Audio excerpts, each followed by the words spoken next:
Welcome back to another week. I hope you had a great weekend and a wonderful Thanksgiving. Today I'm going to give a quick recap of last week's videos, just in case you missed out on one, talk a little bit about some of the videos to come, and some of the cool things with mobile-centric. So let's get started.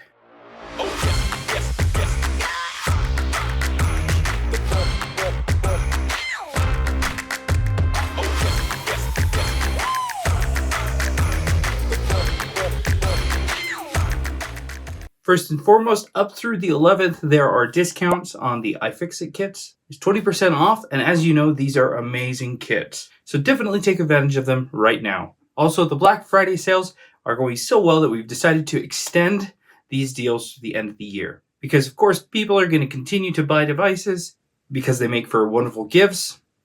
And as the holiday seasons come around, it's definitely something to take advantage of. Last week, I covered my entire process of replacing the battery on an Apple Watch Series 7, the 41mm.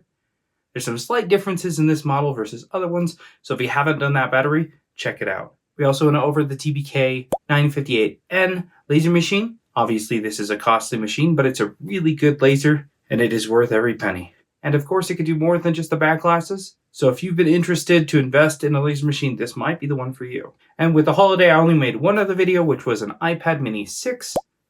It was having an issue with no display. The Apple logo would flicker for a second, and then it would disappear. So I went through my process of diagnosing and fixing that issue. So if you haven't seen that video, check it out. This week, we're going to be taking a look at one of the newest iPad generations. It's got an issue with Wi-Fi to see if we can diagnose and fix it. Obviously, schematics and board view really isn't available for these, so this one's going to be interesting. So make sure you have the notifications turned on so you don't miss out on that video. I'm also going to be cracking open a knockoff Apple Watch to see what you might get if you get scammed on an Apple Watch, and a few other videos. Let me know in the comments below if there's something specific that you'd like to see in a future video. Thanks a ton for watching.